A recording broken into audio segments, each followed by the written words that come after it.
avec quoi est-ce que vous nourrissez votre chien? Des croquettes. Des croquettes, des fois un petit peu des restes. Est-ce que vous connaissez les croquettes végétales? Non. Non, j'en ai jamais vu en tout cas. D'accord. Et a priori, comme ça, quelle serait votre opinion? Est-ce que vous en donneriez à votre animal ou pas? Moi perso, mais en complément de la protéine animale.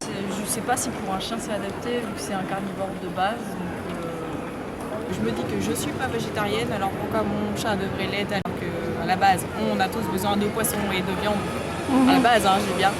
Oui, mon chat c'est poisson ou viande, le chat c'est poisson ou viande. Les animaux de compagnie ont une place importante dans notre société actuelle. En France, près de 80 millions d'animaux domestiques sont présents. Parmi ceux-ci, les chiens et les chats ont une place particulièrement privilégiée. Le bien-être de ces animaux est un point essentiel pour leurs propriétaires. Ce bien-être passe en partie par l'alimentation.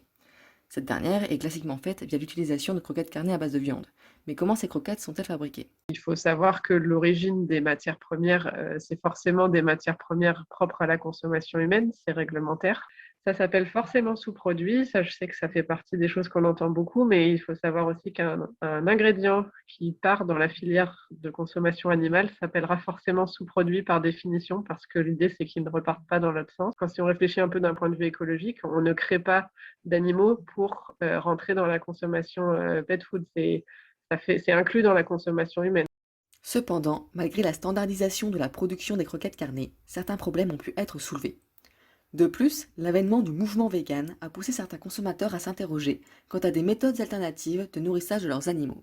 Mais disons qu'avant de présumer que la nourriture commerciale pour les animaux est bonne pour eux, pour leur santé, je pense qu'il faudrait certainement investiguer davantage. Quand la responsabilité d'un gardien envers son protégé et celle de ne pas contribuer à l'asservissement des autres animaux m'a conduite personnellement à me dire que j'allais au moins essayer de nourrir mes chats avec des croquettes végétales. C'est ce que j'ai fait. Là, au tout début, je n'ai pas pu obtenir l'approbation des vétérinaires que je consultais.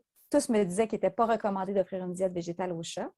Toutefois, quand je leur montrais la liste des ingrédients, ils étaient forcés de reconnaître que rien leur paraissait manquer. Il existe quand même déjà plusieurs publications scientifiques au niveau de l'alimentation pour les chiens qui montrent que un chien peut tout à fait être végétalien s'il est supplémenté correctement. Ces croquettes, composées de protéines d'origine végétale, permettraient donc de nourrir nos animaux sans en tuer d'autres. Néanmoins, d'autres obstacles émergent par l'utilisation de ces dernières, et ce, principalement au niveau des carences alimentaires que celles-ci peuvent engendrer.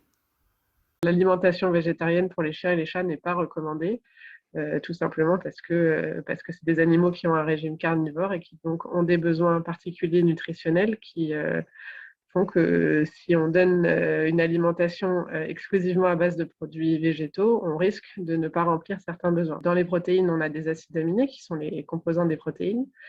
Et en fait, les acides aminés, vous en avez une dizaine qui est essentielle chez le chien et le chat. La taurine, on sait que c'est un acide aminé essentiel chez le chat, mais on sait que le chien en a aussi besoin en quantité suffisante. Et la taurine, elle est uniquement présente dans les produits, dans les ingrédients d'origine animale.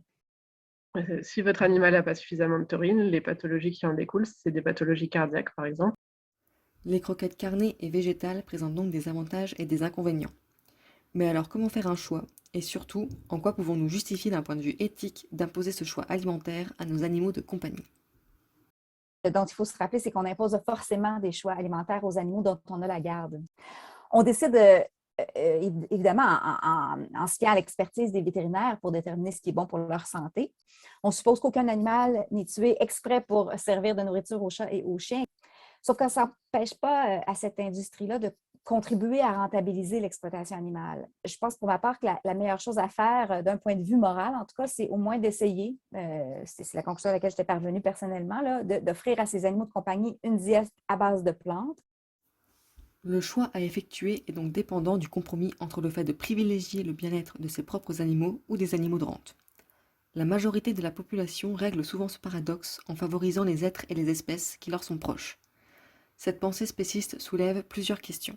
Dans les affaires humaines, on n'accepterait jamais de contrevenir aux intérêts fondamentaux des uns pour servir ceux des autres. Je ne serais évidemment pas autorisée, comme parent d'un enfant, par exemple, un enfant malade, à mettre à mort l'enfant d'une autre personne pour offrir à mon propre enfant l'organe dont il a besoin pour survivre, par exemple. Ce problème pourrait être résolu via de nouvelles approches. La viande cellulaire, c'est-à-dire développée à partir de cellules souches et ne participant donc pas à la mortalité animale due à l'industrie alimentaire, pourrait s'avérer être une piste de solution. Il me semble que l'une des possibilités novatrices, ce serait la viande in vitro. Si on arrive en fait à générer, en fait, à créer en laboratoire ou dans des petites entreprises qui arrivent à créer de l'alimentation à base de viande cellulaire pour les animaux et que cette viande-là est propre à enfin contient tous les nutriments nécessaires pour les chats, il me semble que ça pose pas de problème. Enfin, je vois pas où est-ce que pourrait avoir lieu un problème, en fait. Je pense qu'on a on n'a pas besoin d'ingrédients, on a besoin de nutriments. Et si tous ces nutriments sont présents, enfin, je vois pas où est-ce que ça pourrait poser problème, quoi.